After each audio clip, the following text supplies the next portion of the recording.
байланысты тәуелсіздік күніне қарай жақсы бір ашық сабағымызды жүргізгелі отырмыз. Бірақ мен бүгінгі ашық сабағымның тақырыбын сіздерге айтпаймын. Тақырыпты қазір өздеріңіз табасыздар. Ал сабағымыздың мақсаты біздің Астана қаламыздың және біздің Қазақстанымыздың өркендеуіне, біздің елбасымыздың атқарған, сіңірген еңбегі жайлы танысып біліп өтеміз. Балалар, біздің сабағымызда әрқайсымыздың көңіл күйіміз көтеріңкі болу үшін барлықтарында шаттық шеңберде шақырамын. Келе қойыңдар. Мәди, бүгінгі сабақта мен саған жақсы көңіл күй тілеймін. Сен жолдасыңа не тілейсің? Айта ғой. Мен сенде денсаулық тілеймін. Артур, сен Бағдарға не тілейсің? Мен айта бер, қайталана берсін, айта ғой. Байлық тілейсің, жақсы. Әлихан, мен саған бес алуға тілеймін. Бай бол, ата-аналарыңды Тыңда, е? Тыңда. Самира, сен не тілейсің? Мен саған бақыт тілеймін. Аделина, сен? Мен саған жақсы баға тілеймін. Жақсы. Дишат, мен саған көңіл күй тілеймін. Жақсы бала бол, аналарыңды тыңда. Жақсы. Қызыл дипломға мектепті бітір. Алла, мен саған ақша тілейсің. Тілеймін, е? Мен саған бақытты тілеймін. Магүл, мен саған бес алайын. Жанелі, мен саған бақыт тілеймін, денсаулық тілеймін. Камила, мен саған көп бес тілеймін. Апай, мен сізге көп ақша тілеймін. Рахмет, Камила, жақсы, рахмет. Балалар, енді жаңа біз орнымызға отырғанда өздерінің қалауларың бойынша отырдыңдар, е? Ал қазір біз топқа бөлінеміз. Ол үшін мен сіздерге конфеттер алып келдім, 3 түрлі конфет. Сол конфет бойынша топқа бөлінеміз. Ала ғой.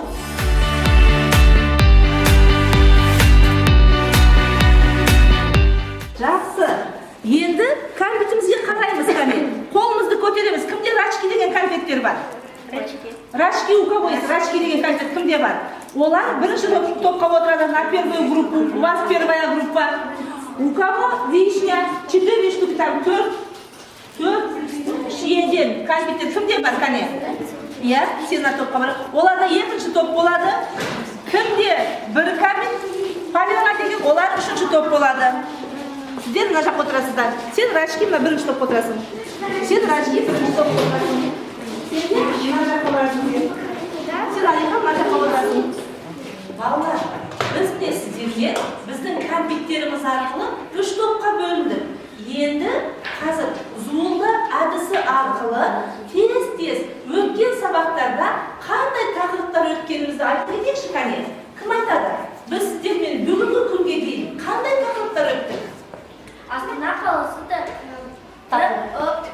өттік. Жақсы, Камила, дұрыс айтасың. Тағы қандай тақырып өттік? Астана қаласындағы қанша түрде өттік.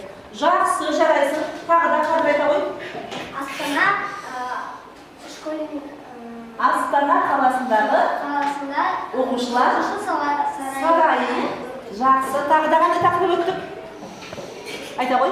Қазақстан мұзды айдыны және өттік. Жақсы, Қазақстан мұз айдыны деген тақырыпты өттік. Тағы да қандай тақырып өттік? Қазақстан қаласында бәйтерек. Жарайсың, Дилшат, Қазақстанда бәйтерек бар. Яғни Астана қаласында бәйтерек бар деп өттік, е? Қазір Қазақстанда экспо өттік. Экспо бар деп өттік, жақсы. Алматы қаласы. Жақсы, жарайды балалар, достаточно, жарайды, жеткілікті. Балалар, біз енді сіздермен бүгінгі тақырыпты мен айтқан жоқпын, қандай тақырып болатынын. Ол үшін барлығымыз тақтаға қарайықшы бері. Ойнайық деп мен сіздерге жазып қойдым. Қазір тақырыпқа шығу үшін тақырыбына шығамыз. Кім айтады маған? Біздің Астанамыз қалай аталады? Астана деп аталады. Жақсы, біздің Астанамыз Астана деп аталады екен. Енді бізде өтіп кетті жақын арада 1 желтоқсан қандай мереке болды? Амина? 1 желтоқсан президент күні. Жарайсың, Алина. 1 желтоқсан президент күні болды. Ал енді алдымызда келе жатыр. Қандай мейрам болады? 16 желтоқсан қандай мереке? Алып айта қойшы. 16 желтоқсан ол тәуелсіз мереке. Жақсы, ол тәуелсіздік күні екен. Балалар, қараңдаршы. Енді біздің астанамыз Астана қаласы деп аталады дедік. 1 желтоқсан президент күні дедік. 16 желтоқсан тәуелсіздік күні дедік. Енді осы 3 жауапты байланыстырып тұрған біздің бүгінгі тақырыбымыз екен, балалар. Біздің бүгінгі тақырыбымыз, қазір мен сізге айтып кетемін. Мынау жаңа айттық, 1 желтоқсан президент күні, 16 желтоқсан тәуелсіз мерекеміз дедік. Бүгінгі біздің тақырыбымыз, балалар, Астана қаласының қалыптасуындағы елбасымыздың рөлі деп аталады екен. Жақсы, оны басында біз сабағымыздың басында мақсатында айтып кеттім, е? Жақсы, оқуға бердім, өлеңдер жаттап келуге бердім, мәліметтер жинап келген деп айттым. Енді қазір соған тоқталайықшы. Алмағыр, шыға ғой кәне. Сенің докладыңды кәне оқып жүрген, тыңдап жүрген. Армысыздар, құрметті қонақтар. Мен бүгінгі елбасымыз жайлы қысқаша баяндап келген мәліметімді өзінің қазақ тілі пәнінен білім беретін ұстазым Төрекенова Аяжан Қайсановнаның «Алып елдің ақ патшасы» деген өлеңмен бастағым келеді. Алып елдің арыстандай патшасы жаңа тарихтың өзінен басталды. Тәй-тәйлатып жетектеген жас елдің биыл міне 27 жігіт орады. Қиындыққа кездескен әр мойымай, бір өзімен және тілдік жасымай, ел үшін төкен теріні құтылсам, қалай тұрады күн халқын ойламай. Құтты болсын нұр ата, бүгінгі мерекен, елін әткеш жаттанып, арта берсін берекен. Иә, бүгінгі таңда біздің осындай озық ел қатарына жеткізген біздің елбасымыз Қазақстанның тұңғыш президенті Нұрсұлтан Әбішұлы Назарбаев. 1940 жылы Алматы облысының Қарасай ауданына қарасты Шамалған ауылында туып өскен. Туған жерінде білім алып, кейіннен Қарағанды металлургия комбинатында еңбек жолын бастады. Өмірлік жары Сара апамызбен отбасын құрып, 3 қыз тәрбиелеп өсірген. Отбасында ақылшысы болса, елінің де ақылшысы басшысы осы кезде бастады. 1969 жылдан бастап комсомол және партия жұмысына ауысты. 1976 жылы Кеңес одағы коммунистік партиясы орталық комитетіне қарасты жоғары партия мектебін бітірді. Еңбек жолында көптеген қызметте жұмыс істеді. 1989 және 1991 жылдары Қазақстан коммунистік партиясы орталық комитетінің бірінші хатшысы. 1991 жылдың 1-желтоқсанда өткен сайлауда басым дауыспен Қазақстан Республикасының тұңғыш президенті болып сайланды. Содан бері 27 жыл көзді ашып жұмған жолға шықты. Еліміздің өркендеуіне күш жігін аямай еңбек етіп, Қазақстан деген мемлекетті әлемге таныта білді. Біз тәуелсіз мемлекет болдық. Қазақстан Республикасының дамуы Назарбаев есімімен тығыз байланысты.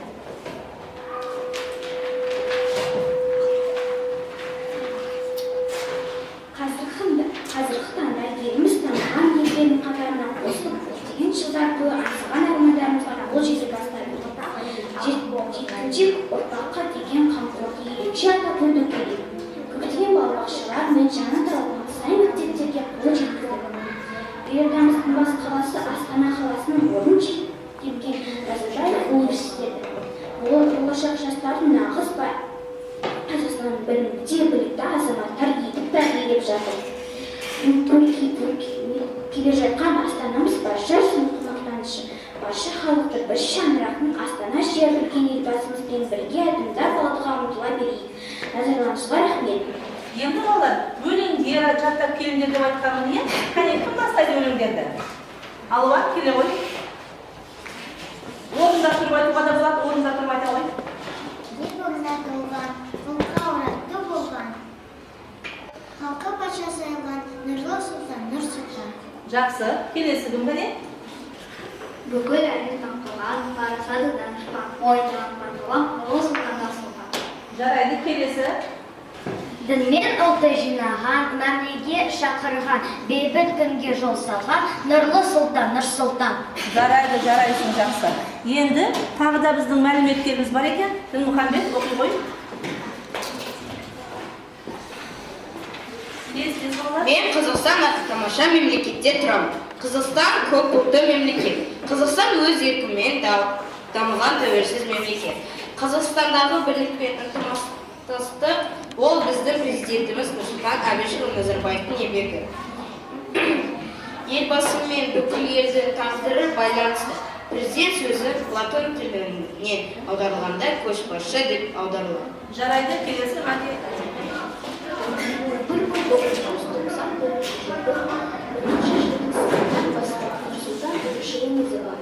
Қазақстан Республикасының тұңғыш президенті болып сайланды. Нұрсұлтан Әбішұлы Назарбаевтың нұсқауымен біздің еліміздің өз күндерінің басы толық пайда болды. Қазіргі таңда президентіміздің арқасында біздің елімізді әзірленіп жатыр. Қазір біз өз ұлттығымыз, өз ұлтымызға деген мемлекетпіз. Тез балалар, дауысымызды қатты шығарып оқимыз. Біздің президентіміз біздің еліміздің отанышы. Ол еліміздегі барша халықтың жағдайын жақсартуға атсалысуда. Ресейліктердің арқасында Қазақстан күнделікті дамып түсуде. Елбасының ерен еңбегіне алғысымыз шексіз. Елбасымызға әрқашанда үміт тілейміз. Жақсы. Балалар, міне, біздің бүгінгі тақырыбымызға байланысты елбасымыздың Астана қаласына, біздің Қазақстанымызға сіңірген еңбегі туралы біз бірталай мәліметтер алдық. Балалар, дұрыс айтасыздар, біз тәуелсіз мемлекет болдық. Яғни біздің өзіміздің рәміздеріміз бар екен, иә? Біздің мемлекеттік туымыз бар екен, балалар. Біздің мемлекеттік тудың авторы Шәкен Ниязбеков деген атамыз. Және де біздің елтаңбамыз бар. Ал елтаңбаның авторы Шота Аман Уәлиханов және Жандарбек Мәлібекұлы екен, балалар. Енді біздің әнұранымыз бар. Ал біздің әнұранымыздың авторы үш адам жазған екен әнұранымызды. Әнұранның сөзін Жұмекен Нәжімеден деген атамыз жазса, оның әнін атақты вальс королі деп айтамыз. Шәмші Қалдаяқов атамыз жазған екен. Ал үшінші адам, балалар, біздің елбасымыз Нұрсұлтан Әбішұлы Назарбаев әнұранның сөзіне өзгерістер енгізген адам екен. Яғни, осындай ұлы тұлғаларымыздың ерен еңбегінің арқасында біздің Қазақстан Республикасының рәміздері, балалар, өмірге келген екен. Жақсы, балалар, енді жаңа біз айтып кеттік. Сабағымыздың басында біз қандай тақырыптар өттік? Біздің Астана қаламызда бәйтерек бар деп біз сіздермен айтып өттік. Ақордамыз бар деп біз айтып өттік. Нұр Астана мешіті бар деп айттық. Бейбітшілік және келісім сарайы бізде бар деп айттық. Министрліктер үйі бар бізде. Және мәңгілік ел салтанат қақпасы бар. Жаңа бізде Дінмұхаммед айтып өтті, Хан Шатыр бізде бар деп. Балалар, енді осы біздің тақырыбымызға байланысты бүгін кезген жаңа сөздермен танысайық. Бірінші, мына жерде жазылып тұрғанда бәріміз хормен оқайықшы. Бірдей. Отан, Родина, мемлекет, государство, ту, флаг, знамя, елтаңба, герб, әнұран, гимн, рәміздер, символы, ғимарат, здание, маңызды, енді балалар, біз сіздермен жеке жұмыс түрін осы сөздіктер арқылы жүргізейік. Кәне, осы сөздіктер арқылы сөз тіркесін, сөз ендірді. Кім маған құрақ береді? Тез. Кәне? Алмағын айта ғой. Біз мұнтамыз полиция айзенің мемлекетінің Жарайсың. Және? Қазақстанда мемлекет бар. Жарайды. Тағы да? Қазақстанда ту және герб бар. Рәміздерім. Жақсы. Тағы да? Қазақстанда мемлекет, ту, флаг, елтаңба, әнұран бар. Қазақстан мемлекетінде рәміздері ту, елтаңба, әнұран бар. Жақсы, тағы да? Кім айтады? Алмағын айта ғой. Біздің ғимаратымыз өте үлкен. Жарайсыңдар балалар. Біз сіздермен міне жеке жұмысты сөздіктер арқылы тез жүргізіп өттік, иә? Енді балалар, жұптық жұмысқа кезек берейік. Жұптық жұмысты жүргізу үшін біз сіздермен сұхбат құрастырамыз. Ал сұхбат деген балалар, диалог өздерің білесіңдер, иә? Кім-кіммен отыр, екі-екіден қазір қараңдар. Ол үшін мен сіздерге бірнеше сұрақ дайындап қойдым. Бірінші сұрағымыз, бері қараймыз. Қазақстанның астанасы қай қала? Қазақстанның президенті кім? Қазақстанның рәміздерін білесің бе? Қазақстан қандай мемлекет? Астанада қандай әдемі ғимараттар бар? Астана қаласы кімнің басшылығымен Ақмола жеріне көшірілді? Астана қаласының туған күні қай күні тойланады? Осындай сұрақтар мен сіздерге дайындадым. Бұған мен сіздерге 5 минут уақыт беремін, уақытқа қараймыз. Алдарыңызда сіздерде мына жерде ақ бет жатыр. Осыған сұраққа жауап арқылы отырып жұптық жұмыс жасаймыз. Кім-кіммен екендігін.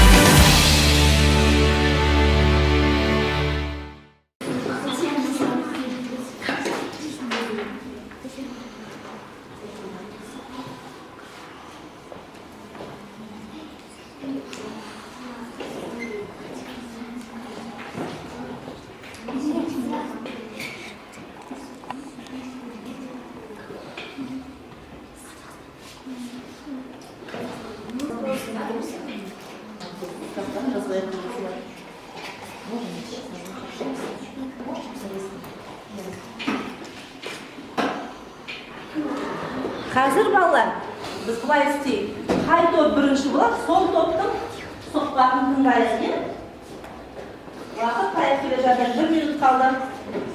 1 минут қалды. Сол топ жеңімпаз болады, сол топ өзінің сұхбатын оқиды.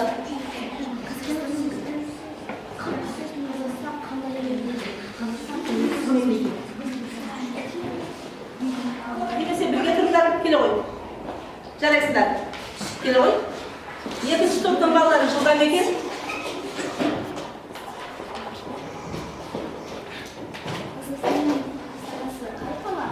Қазақстанның астанасы Астана қаласы. Қазақстанның президенті Нұрсұлтан Әбішұлы Назарбаев. Қазақстанның рәміздері елтаңба, ту, әнұрат. Қазақстан тәуелсіз мемлекет. Қазақстанда бәйтерек, Хан-Шатыр.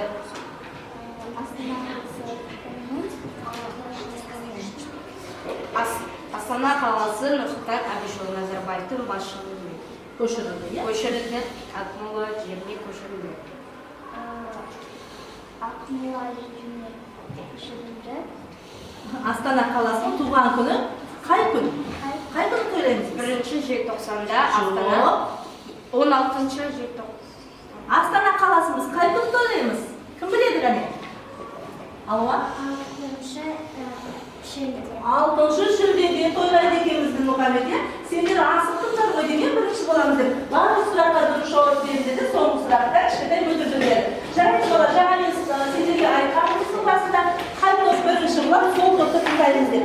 Біз енді жаңа сіздермен бірнеше жұмыс істедік. Енді кішкентай сергіту жұмысын жүргізесіздермен. Кәне, орнымыздан бәріміз тұрайық.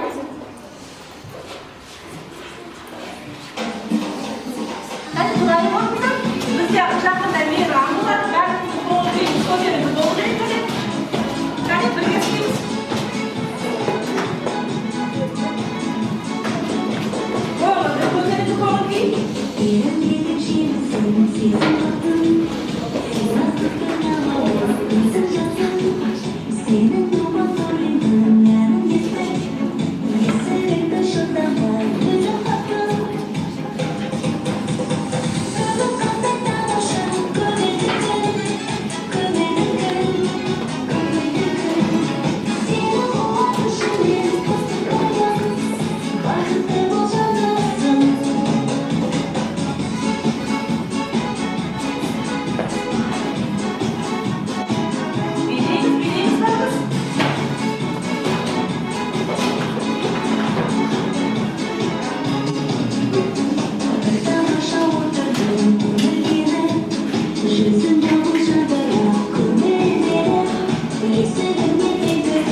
Ой, жарайсыңдар, отыра қойыңдар.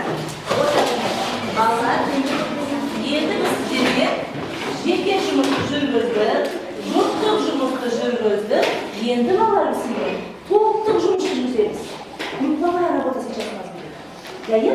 Я вам раздаю қазір. Сіздерге 3 мәтін таратамын. Қай топқа қандай мәтін түсетінін білмеймін. Біздің мақсатымыз мәтінді оқимыз топтың ішінде, мәтінді өзімізге түсінікті қылып аударамыз, мәтін бойынша өзіміз бір-бірімізге сұрақ қоямыз. Одан кейін балалар жарнама әдісі деген болады. Осы мәтінді біз қалай жарнамалаймыз? Реклама дейміз, е? Біздің отанымыз Қазақстан, Астана бас қала, елбасы 5 минут уақыт білем балалар. 5 минут уақыт.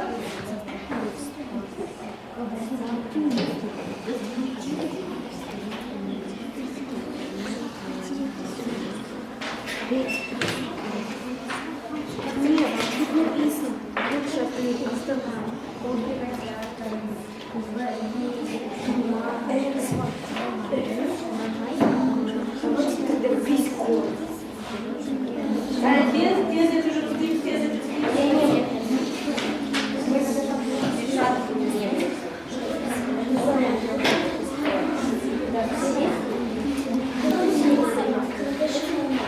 Мәтінді оқимыз дедім, өзіңге түсінікті боласында енді және оны жарнамалаймыз. Біздің тақырыптарымыз, біздің отанымыз Қазақстан, Астана, елбасы. Осы тақырыптарды қалай біз жарнамалаймыз? Астана қалай мақтан етеміз кәне?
Еще чуть-чуть.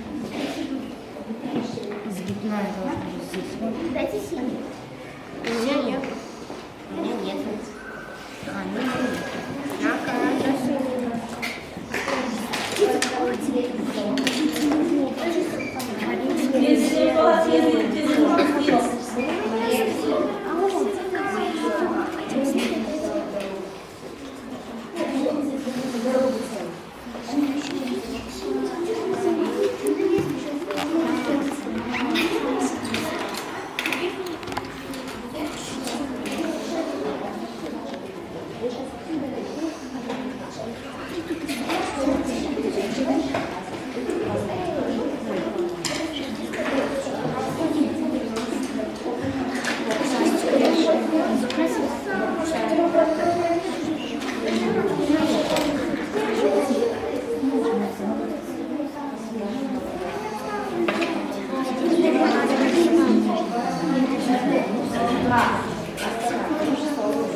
Балалар, уақытымызға қараймыз, кездесеміз.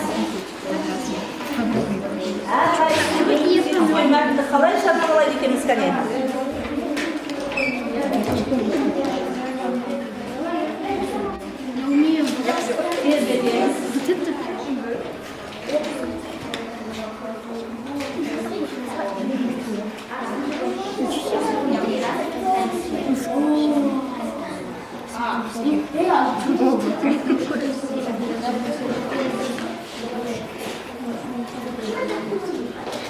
А здесь у него вход.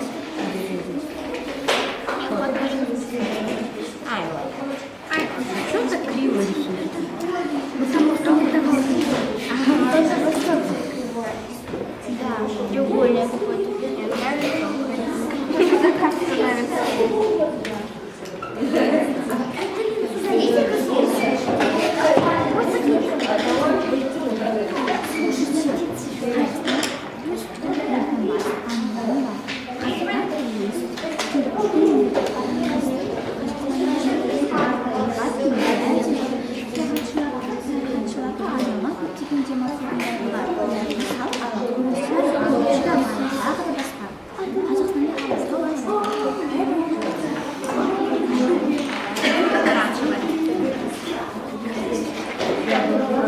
Ayaklarınız, ballar ayaklarınız.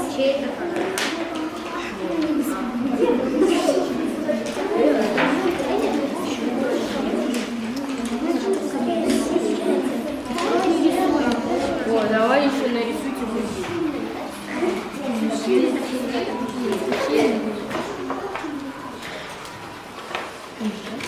Балалар, оларды қойып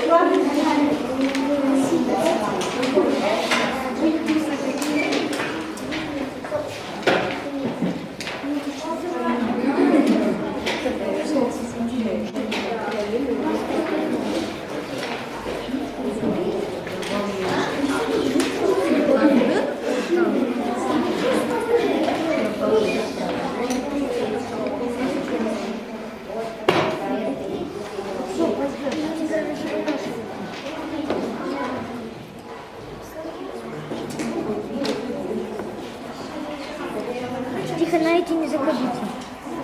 За линию? Да, очень. Дайте ластик, которого. Вот это какого цвета? Серого. Короче, красиво. Серый. Да, вот это какого цвета? Вот серый.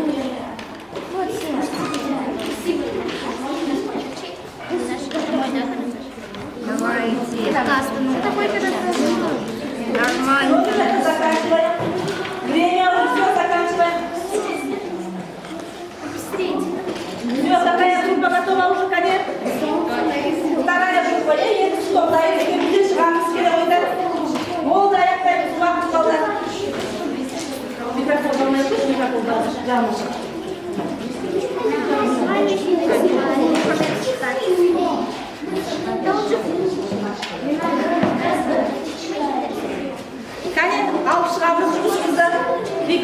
ғой жұмысыңды? Сендерге қандай тақырып түсті? Астана бас қала деген тақырып түсті, иә, қане? Астананы қалай суреттедік біз, қане, келе ғой.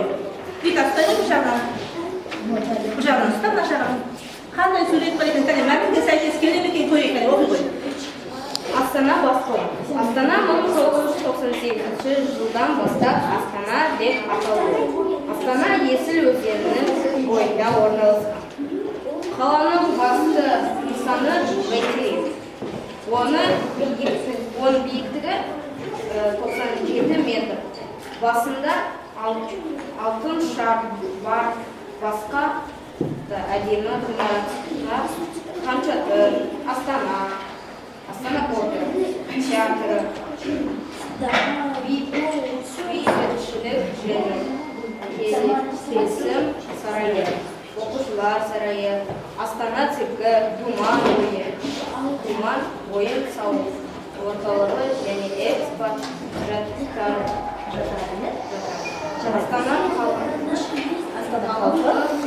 өздерінің бос уақытының осындай әдемі жерлерді өткізуге тырысады. Жақсы жеткілікті балалар. Яғни жаңа Дінмұхамед айтып кетті, Астанамыз бас қала, ол жерде қандай әдемі ғимараттар бар екенін Дінмұхамед салыпты. Енді сен қалай бұны жарнамалайсың? Келген қонақтарға қалай айтасың сен? Не деп айтасың келген қонақтарға?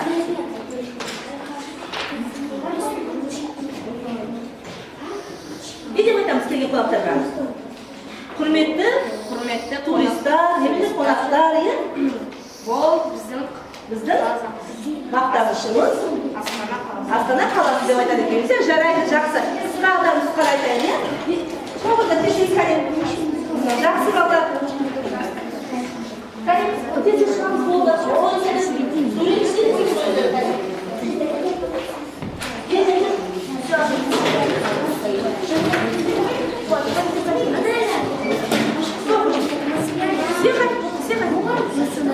Бәрі шыңдайды, бәрі.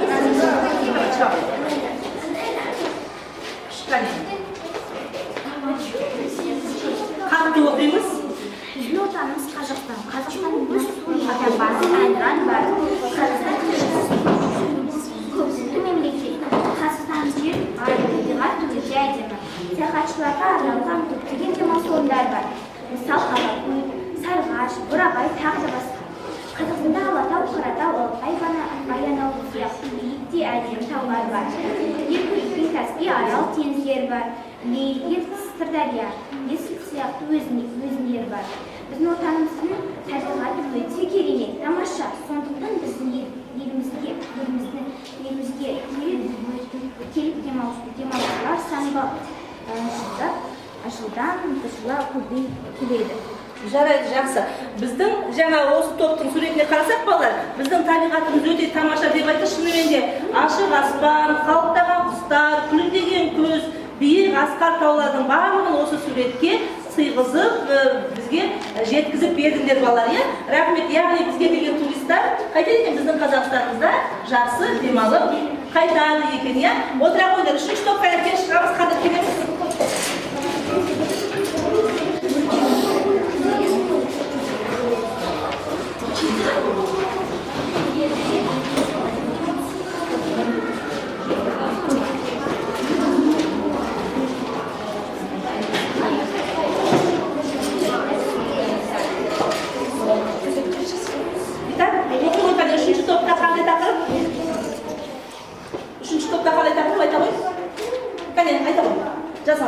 Астана бас қала. Ең көп ғимарат Бәйтерек.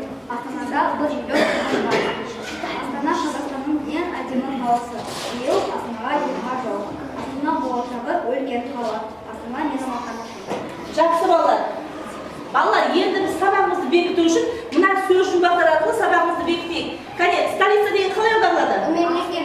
Қолды көтереміз, столица. Мемлекет. Астана. Астана екен. Келесі, красивый деген қалай аударылады? Әдемі. Әдемі. Тағы да оның синонимі қандай? Әсем екен, иә? Чисті деген қалай аударылады? Таза. Величавый деген қалай аударылады? Биік. Жоқ, қане? Биік. Айбын балалар.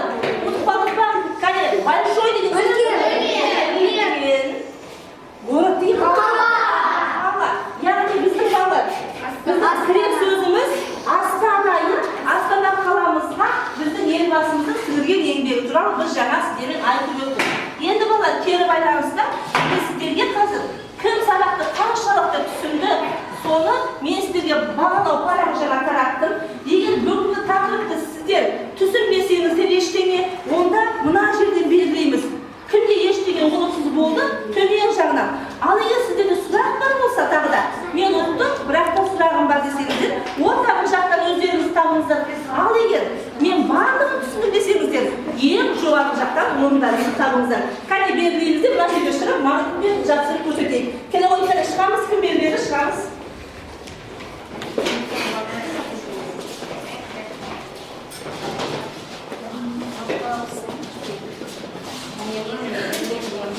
Қане тезінен жапсырайық, балалар өзіңізді қалай бағалағаныңызды көрсетейік. Алихан жапсыра ғой тез. Балалар, бүгін біз сіздермен жүргізген ашық сабағымызда барлықтарымыз белсенді жұмыс істедік деп ойлаймын. Аздап кемшіліктеріміз көрініп жатыр, бірақ та оны біз түзетеміз алдыда. Бүгінгі біздің тақырыбымыздың соңында мен мына Назарбаевтың мына сөзін аяқтағым келеді. Еліміздің ертеңі бүгінгі жас ұрпақтың қолында, ал жас ұрпақтың тағдыры ұстаз қолында деп біздің Назарбаев атамыз айтып кеткен екен. Барлықтарыңа балалар, сабақ үшін рахмет. Сау болыңыздар, сабақ аяқталды.